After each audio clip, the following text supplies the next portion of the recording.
Oke, bismillahirrahmanirrahim. Assalamualaikum warahmatullahi wabarakatuh. Selamat berjumpa kembali teman-teman di pembelajaran online kali ini. Perkenalkan, biasa saya Christian Nugraha sebagai guru kalian semua di SMP Teras Unggul. Baik, hari ini kita akan belajar mengenai frekuensi relatif. Apa itu frekuensi relatif? Frekuensi relatif adalah suatu perbandingan antara banyaknya kejadian yang dimaksud dengan banyaknya lemparan. Contoh, dari kejadian yang dimaksud yaitu gambar atau angka pada uang logam atau salah satu mata dadu pada dadu. Nah, misalnya ketika kalian melemparkan dadu beberapa kali atau melemparkan suatu koin, maka frekuensi relatif dari koin tersebut yaitu banyaknya kemunculan kejadian yang dimaksud. Misalnya kalian di sini itu adalah memilih gambar dan dibagi banyaknya lemparan atau percobaan. Contoh, hitunglah frekuensi relatif munculnya angka pada pelemparan uang logam sebanyak 10, 20, 30, dan 40 kali dan seterusnya. Maka, coba hal tersebut lakukan oleh kalian. Berapa banyaknya gambar yang muncul pada saat lemparan 10, pada saat lemparan 20, pada saat lemparan setelah 30 kali dilempar, dan setelah 40 kali dilempar. Nah, maka biasanya hasilnya akan seperti ini. Ini adalah percobaan yang telah saya lakukan, di mana pada saat setelah 10 kali lemparan, frekuensi relatifnya adalah 0,4. Pada saat 20 kali percobaan, frekuensi relatifnya adalah 0,6. Pada saat 30 kali percobaan, frekuensi relatifnya adalah 0,7. Dan pada saat 40 kali lemparan, maka frekuensi relatifnya tepat sekali di angka 0,5. Oleh sebab itu, frekuensi relatif dan nilai kemungkinan atau peluang. Jika semakin banyak percobaan yang dilakukan, maka frekuensi relatifnya akan mendekati suatu nilai tertentu, seperti yang tadi telah dicontohkan, yaitu menuju pada 0,5, di mana dalam dua kejadian itu memiliki kemungkinan 50-50, yaitu 50% untuk timbulnya gambar dan 50% untuk timbulnya angka. Nah, nilai tersebut disebut nilai kemungkinan atau peluang. Peluang dapat diperoleh tanpa melakukan percobaan. Nah, ini adalah rumus atau formula dari peluang yang didasarkan pada frekuensi relatif yang telah tadi dipelajari. Banyaknya kejadian yang dimaksud dibagi banyaknya kejadian yang dapat terjadi. Contoh, jika suatu huruf dipilih secara acak dari huruf-huruf pada kata epistemologi, tentukan peluang memilih huruf I dan huruf bukan O maupun T.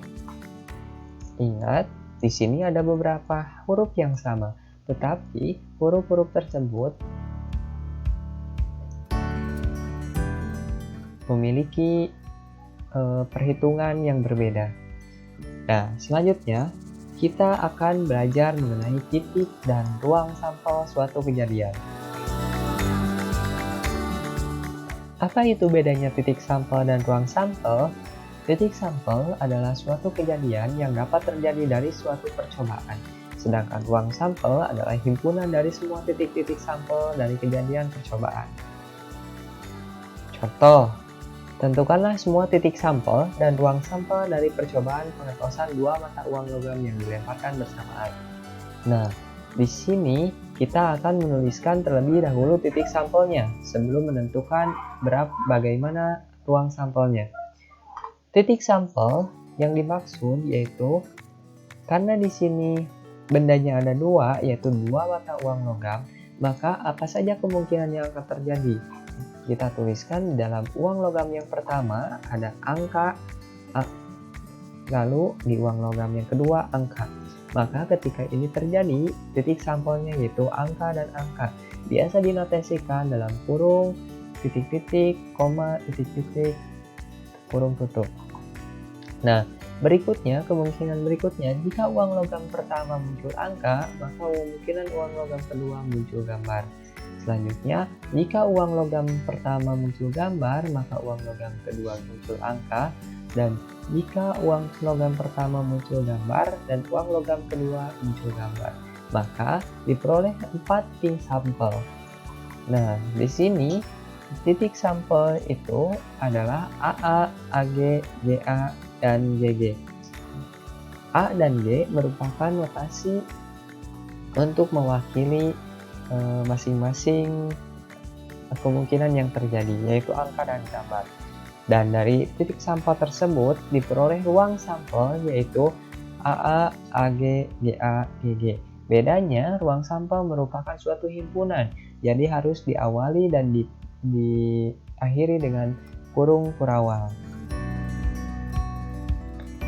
Nah, adapun ini cara yang kedua. Setelah tadi ditentukan dengan cara tabel, sekarang kita dengan cara diagram pohon. Berikut cara yang dapat dilakukan untuk menentukan titik sampel dan ruang sampel melalui diagram pohon. Hal ini, dalam contoh soal ini, bedanya untuk bendanya terdapat dua benda. Yang pertama yaitu uang logam dan yang selanjutnya ada dadu, di mana masing-masing memiliki kemungkinan yang berbeda. Untuk uang logam hanya memiliki dua kemungkinan, yaitu angka dan gambar. Sedangkan untuk dadu memiliki banyak kemungkinan, yaitu berjumlah 6. 1 mata dadu, 2 mata dadu, 3 mata dadu, 4 mata dadu, 5 dan 6 dadu, sampai 6 mata dadu. Nah, cara yang ketiga yaitu menentukan titik dan ruang sampel melalui pembuatan tabel dengan kerangka X dan Y, ya. Di sini untuk contoh soal di sini kita mengambil dua dadu, ya, di mana terdapat dadu biru dan dadu merah. Berapakah kemungkinan titik sampel dan ruang sampel yang terjadi pada pelemparan dua benda tersebut?